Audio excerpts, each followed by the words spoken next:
The sun was setting over the vast farmlands of Kepler 442b when Robert noticed something strange in his fields. He was finishing his evening work, loading the last of the day's garbage into the disposal pit behind his farmhouse, when he heard a sound. It was not the wind. It was not an animal he knew. It was something else entirely, something that made the hair on his back stand up. Robert turned around slowly. At first he saw nothing but shadows between the trees. Then he saw movement. A massive shape emerged from the darkness, and Robert's breath caught in his throat. It was a dragon. But this was not like any dragon from the old Earth stories his mother used to tell him. This dragon was real. She was huge, with scales that shimmered like silver in the fading sunlight. Her wings were folded against her long body, and her eyes were large and bright. She moved with careful steps as if she did not want to frighten him. Robert stood completely still, his mind racing. He should run. He should call for help. But something stopped him. The dragon was not attacking. She was simply looking at his garbage pit with what seemed like hunger. The dragon bent down and began sorting through the waste with surprising gentleness. She picked through old vegetable scraps, bones from chicken and other discarded food. Robert watched, frozen, as she carefully separated the good pieces from the bad. After a few moments, the dragon looked at him directly. Robert felt a strange sensation in his mind, like someone was speaking inside his head without using words. "Please," a voice said in his thoughts. It was soft and polite, almost afraid. "Do you permit me to take the leftover pork? My people are very hungry. We have not eaten well in many days." Robert blinked. He looked around, half expecting someone to be playing a trick on him. But he was alone with this incredible creature. Around the dragon's thick neck, he noticed a small device that glowed with a soft blue light. It must be a translator, he thought. The dragon was speaking to him through technology. Yes, Robert heard himself say. His voice sounded small and weak. "Take whatever you need." The dragon's massive head came closer to Robert. For a moment, pure fear flooded through him. He thought this might be the end. But the dragon did not harm him. Instead, she looked at him with eyes that seemed both ancient and sad. "You do not run from me," the dragon said, her mental voice filled with surprise. "You do not try to hurt me." "Why?" Robert swallowed hard. His hands were shaking, but he kept them raised to show he meant no harm. "Because you asked," he said simply. "You asked permission instead of just taking what you wanted. That means something." The dragon was quiet for a long moment. Then she introduced herself. Her name was Vex, and she came from a place very far away. She told him that her people were in trouble. They had lost their home to a powerful enemy, and now they were hiding in the mountains trying to survive. They had very little food. They had very little hope. Robert found himself listening to her story without fear. There was something in the way Vex spoke that made him believe every word. She was tired and sad and desperate, but she was not evil. She was just a person like him trying to keep her family alive. When night fell completely, Robert did something that surprised even himself. He offered Vex shelter in his barn. She was so large that she could barely fit inside, but she was grateful. He brought her more food, and they sat together in the darkness, and Vex told him more about her people. She told him about their beautiful homeworld and how they had been forced to escape. She told him about the children and the old dragons who were suffering. She told him that she had been going out at night, searching for anything to eat, anything that could keep her people alive just one more day. As the night went on, Robert felt something changing inside him. His fear was fading. In its place was something else. Sadness for Vex's suffering. Anger at the people who had hurt her. And something more. A small seed of hope that maybe, just maybe, he could help. When the morning sun came, Vex prepared to leave. She thanked Robert deeply and told him that his kindness had given her people something valuable. It had given them proof that not all beings in the universe were cruel. But as she turned to go, Robert made a decision. It was probably a foolish decision. It was definitely a dangerous decision. But he felt that it was the right decision. "Wait," he called out to her. "I want to follow you. I want to see your people. I want to understand what is happening." Vex turned back, and in her large eyes, Robert saw both hope and fear. "That is very dangerous," she said. "My people might not trust you. The journey is long. And if my enemies find you with us, they will hurt you." "I understand," Robert said. "But I want to help. Let me follow you." Vex looked at him for a long time. Then she nodded slowly. "Very well, Robert. Follow me. But prepare yourself. What you are about to see will change your understanding of the universe forever." As they walked away from the farm together, one human and one dragon, Robert did not know that this simple act of kindness would lead to something far greater. He did not know that his decision to follow Vex would eventually save not just her people, but his own as well. He only knew that something important was beginning, something that would require courage and faith and an open heart. The strange friendship between the human farmer and the dragon had begun. The mountain path was steep and difficult. Robert's legs burned as he climbed higher and higher, following Vex through the wilderness. The dragon moved swiftly, her large body navigating the rocky terrain with surprising grace.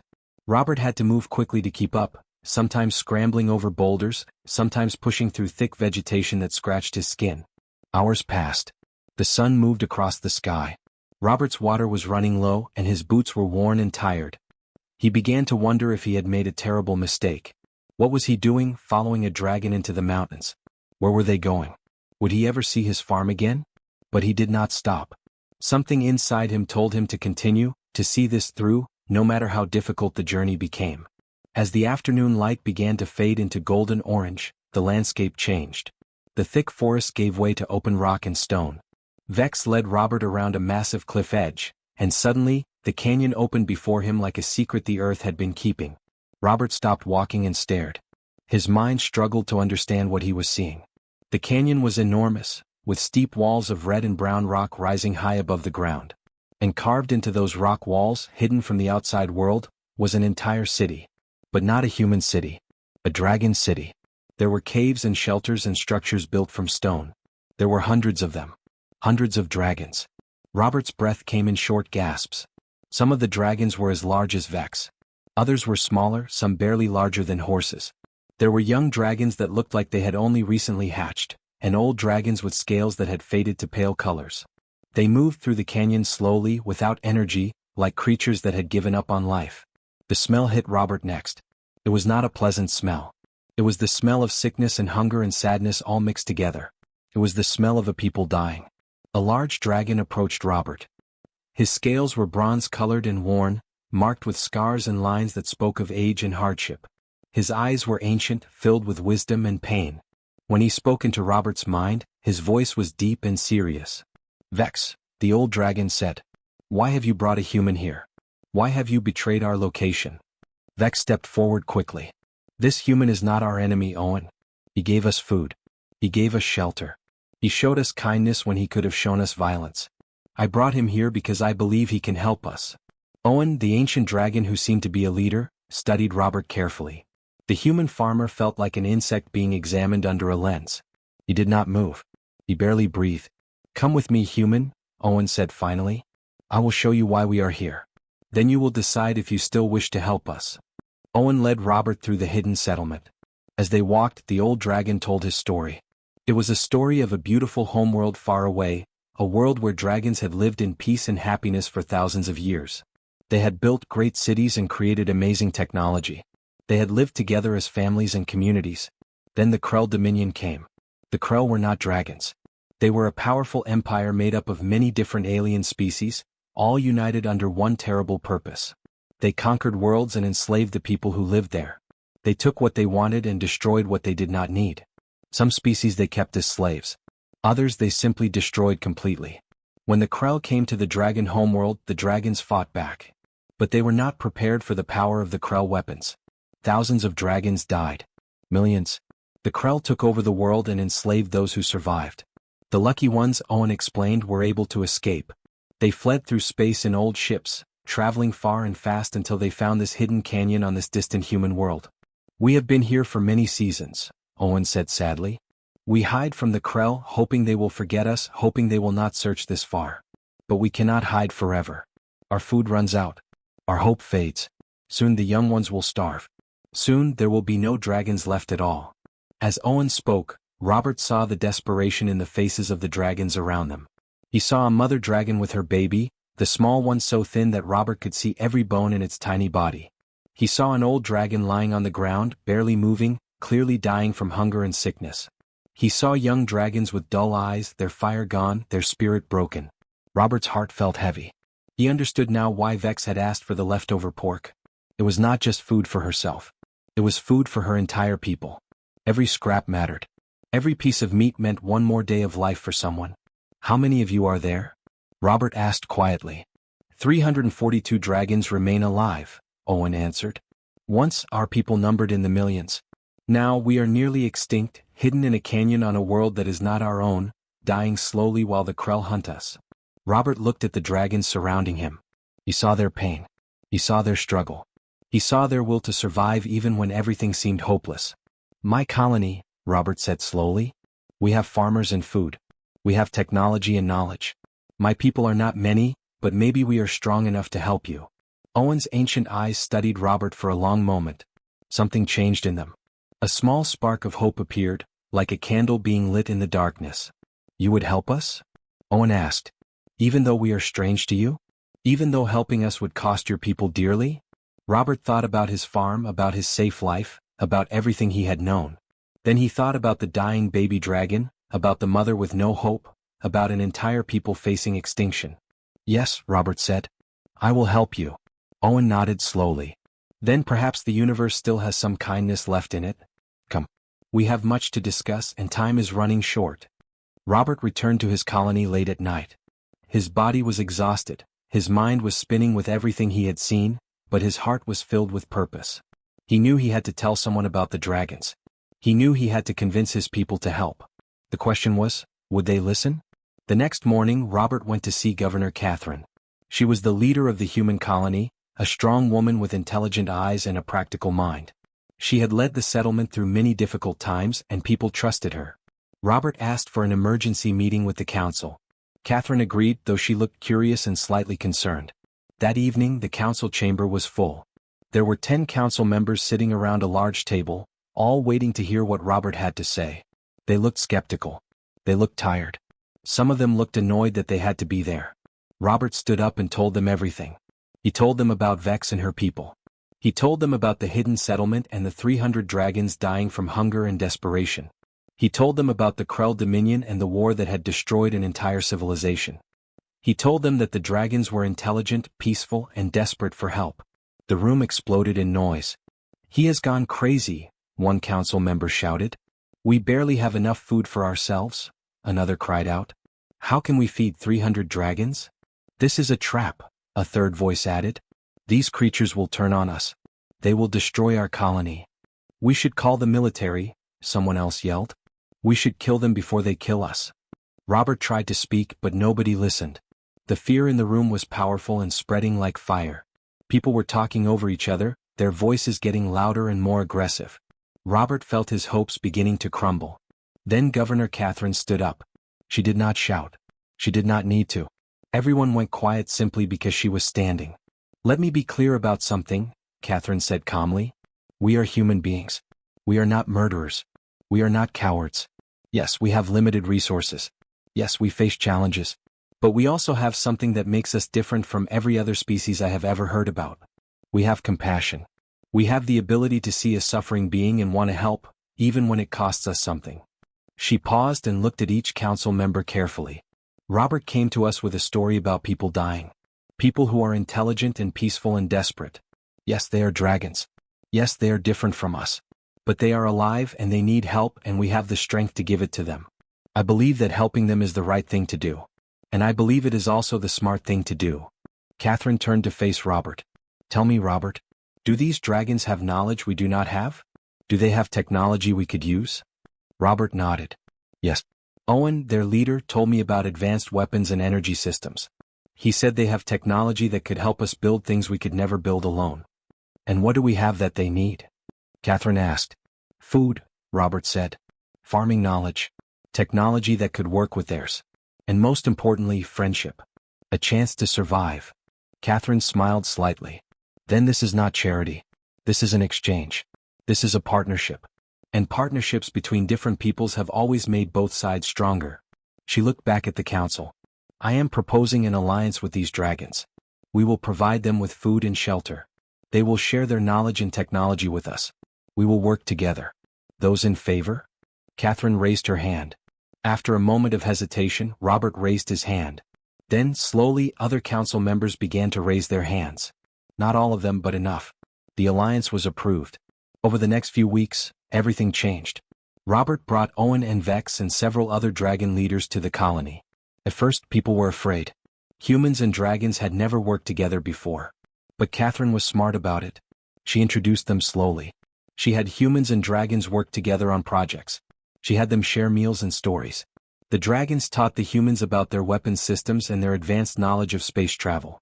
A brilliant human engineer named Emily worked closely with the dragon experts to create new technology that combined human and dragon knowledge. Robert worked with Vex to organize the agricultural support. Together, they designed a system where human farmers could produce extra food specifically to feed the dragons while maintaining enough for their own people.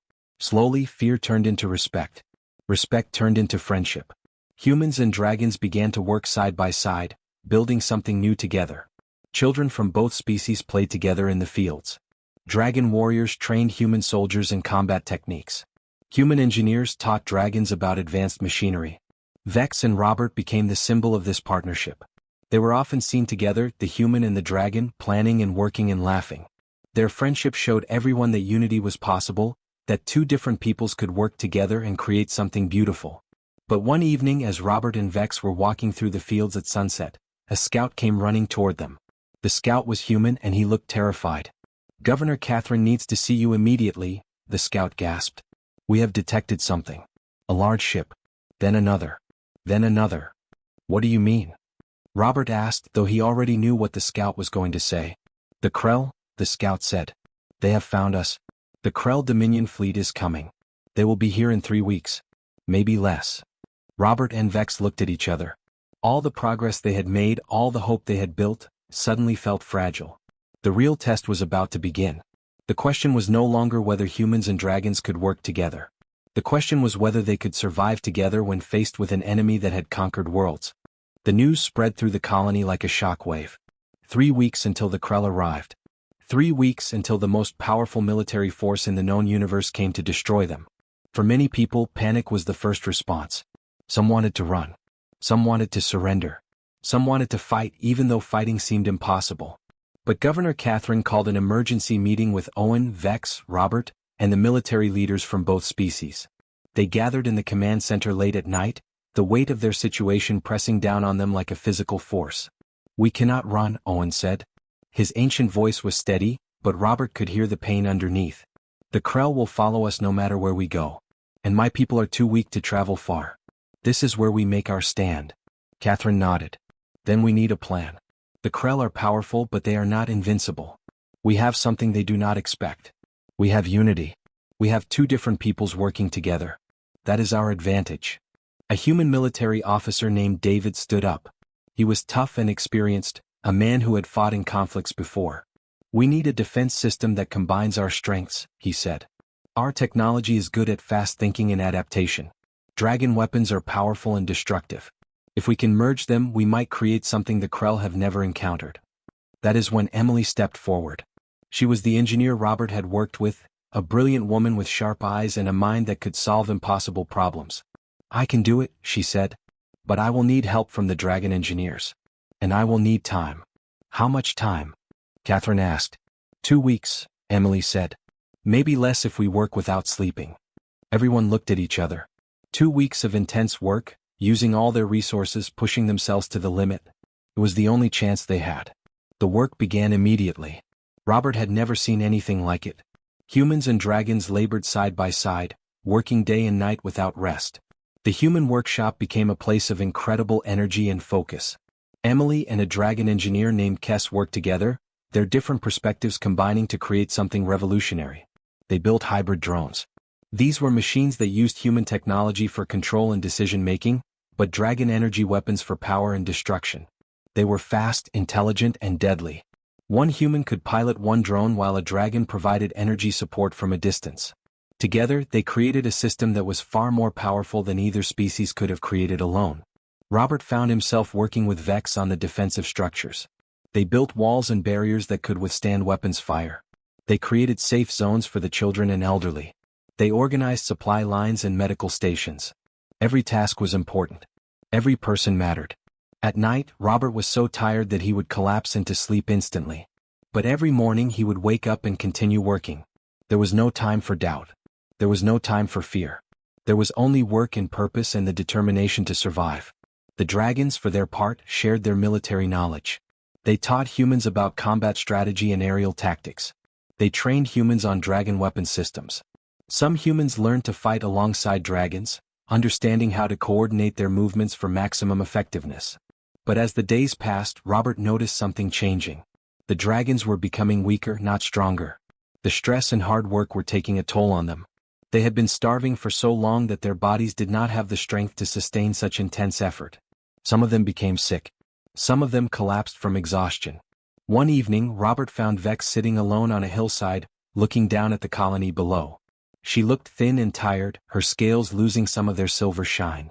"Vex," Robert said gently. "You should rest."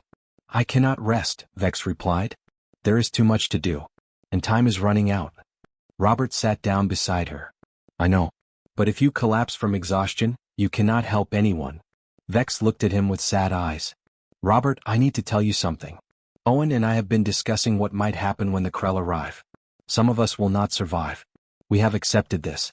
We have made peace with it. But we wanted you to know that we are grateful. Grateful that you came to us.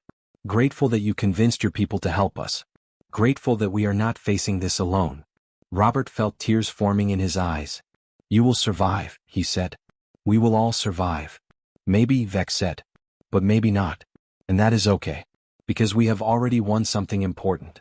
We have shown that different peoples can come together. We have shown that unity is possible. That is worth dying for." Robert wanted to argue, but he knew she was right. This was bigger than any one person. This was about the future of both their species. With 3 days left before the Krell arrived, Emily announced that the hybrid defense system was complete. Everyone gathered to see it. There were 50 hybrid drones, sleek and powerful, armed with weapons that combined human precision with dragon destructive force. There were defensive walls and barriers. There were medical stations and supply lines. There were plans and strategies and everything they could possibly prepare. Catherine gathered all the humans and dragons together in the main square. She stood on a platform where everyone could see her and hear her. "In 3 days the Krell will arrive," she said. "They will bring weapons and anger and the intention to destroy us. But we are ready. We are ready not because we are stronger or more powerful. We are ready because we are united. Because humans and dragons are standing together. Because we refuse to surrender even when surrender seemed easier. I cannot promise that all of us will survive. But I can promise that we will fight with everything we have. I can promise that we will fight together. And I can promise that the universe will see what happens when different peoples choose to help each other instead of destroy each other."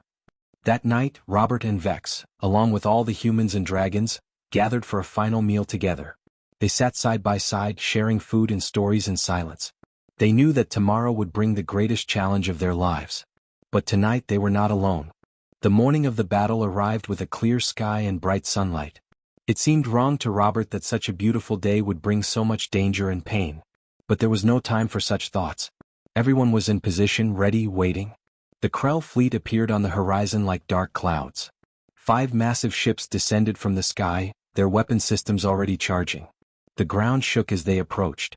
Every human and dragon in the colony could feel the weight of the moment pressing down on them. Robert sat in the control center of the first hybrid drone, his hands on the controls, his heart pounding in his chest. Beside him, on a platform above, Vex stood ready to provide energy support. They had practiced this moment hundreds of times over the past weeks. Now it was real. "All units, this is Governor Catherine," a voice came through the communication system. "You know what you are fighting for. You know what is at stake. Go now. Fight with courage. Fight with honor. Fight together." Robert pushed the controls forward and the hybrid drone lifted into the air. Around him, 49 other drones launched simultaneously. It was a sight that had never been seen before in this part of the galaxy. 50 human-dragon hybrid weapons, moving together as one force, rising up to meet the Krell fleet. The Krell ships opened fire. Massive energy beams shot down from the sky, destroying buildings and creating explosions that shook the earth. But the hybrid drones were fast and intelligent. They dodged and weaved through the attack, responding with dragon weapons that created brilliant flashes of blue and purple light. Robert felt sweat dripping down his face as he piloted the drone. His mind had to work faster than it had ever worked before. Every decision he made could mean the difference between life and death. Next to him, Vex was channeling her energy through the connection, making the weapons stronger, making them more deadly. The first Krell ship was hit. Its shields flickered and weakened. Robert coordinated with the other drone pilots. They attacked together from multiple angles, combining their fire in a pattern that had been carefully planned. The first Krell ship exploded in a burst of light and fire. The Krell were shocked. Robert could sense it in their response, in the way their attack patterns changed. They had never faced a defense like this before. They had conquered many worlds, destroyed many civilizations, but they had never encountered humans and dragons working together as one unified force. On the ground, the battle was equally intense. Dragon warriors fought alongside human soldiers, their different abilities creating a perfect combination. Where dragons were strong and could absorb heavy damage, humans were quick and could think strategically. Where humans had precise weapons, dragons had raw power. Together, they held the line against the Krell ground forces.